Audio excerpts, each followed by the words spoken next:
I don't know about you, but recently I've been seeing a trend happening on Facebook in the last few months with less engagement, less likes, less comments, less people using the platform overall. And first I thought, well, maybe this is just the latest censorship effort since we have a lot of numbers and less engagement. Maybe this is some corporate-driven plot by Facebook to make you buy advertisements on its platform that are usually fake and artificial anyway.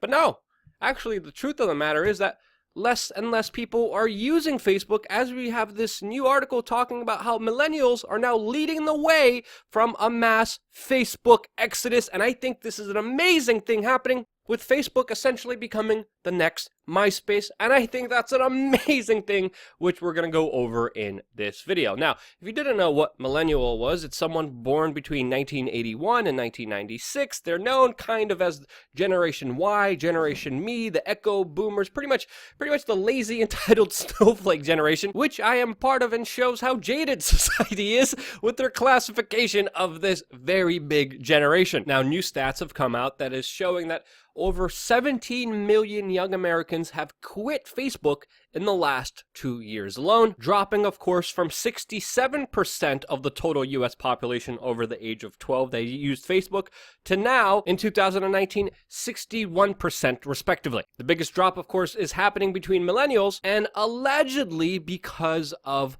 privacy concerns, even though this information is not quantified with any data or information. And I think privacy is one of them. Maybe it could be the very fact that Facebook is the corporatist whores of all social media tech giants. Maybe it's the fact that they work hand in hand with governments to spy on people, to of course give information to the government. Maybe it's the very fact that they censor content repeatedly that they don't agree with. Maybe because a lot of its users are actually fake bots, fake numbers. And in a profit-driven campaign, Facebook started off by giving people what they asked for, what they liked, what they subscribed for, and then pages who were actually able to get some kind of success were forced to pay them to get those same kind of responses and likes as they had before, or pretty much you just get fake bots from India to like your stuff with no engagement at all. Sorry, I'm going on a rant here.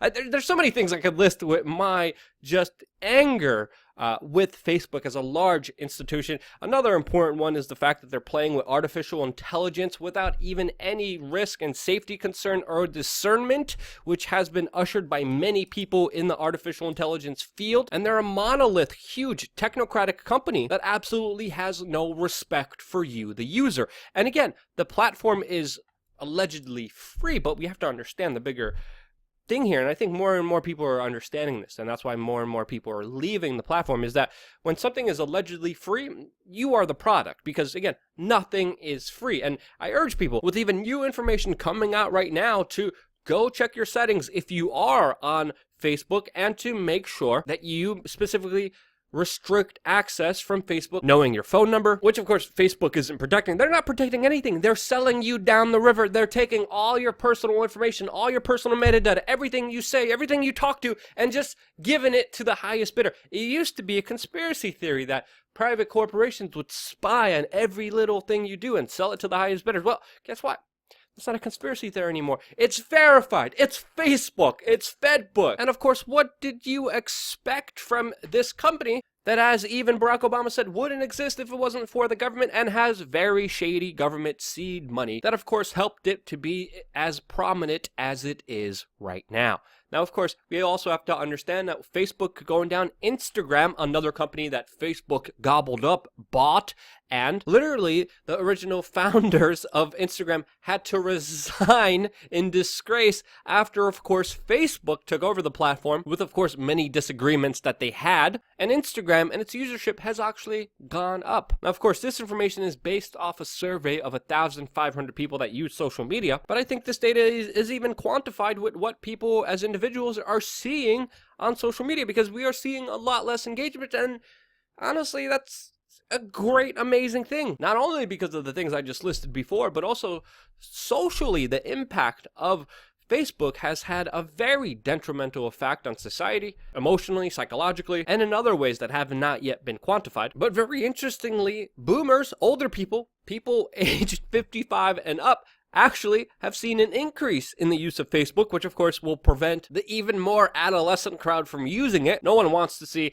hashtag YOLO, especially your grandma on this big social media technocratic, corporatist stealer of your privacy. That's really what they are. Now, very interestingly, of course, Facebook declined to comment on these statistics, and they would never tell you that their platform is dying. They would probably get more bots from India or Pakistan to like your stuff artificially, just to give off the illusion, which again, this is what social media is all about. This illusion of grandeur, of celebrity, of popularity, which of course is manipulated. This is why the US State Department even takes your money, your taxes, and buys fake likes and fake followers on social media to give you the perception as if they are popular and as if people are actually wanting to see what they're doing. And most people don't. They don't care about those institutions. Now again, Facebook said that they're going after a privacy-focused feature, and that's absolute bullcrap. They talk about end-to-end encryption, and again, that's all hooey and bullcrap, that the keys, of course, will be given to the top bidder, because Mark Zuckerberg is a soulless corporatist.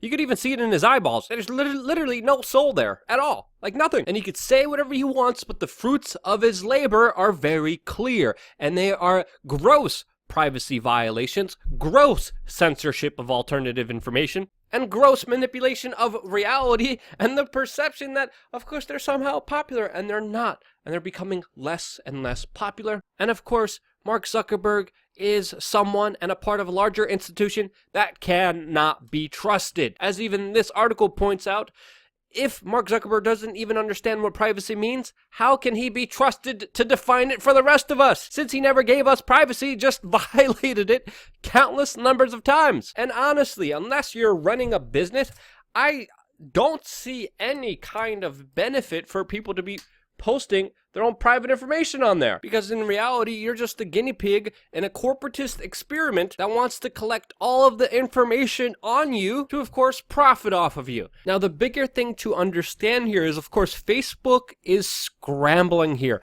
They are in trouble. They are worried. They are a mega corporation that wants to sustain itself and still somehow be relevant. And they're becoming less and less relevant, less and less cool, and less good for humanity.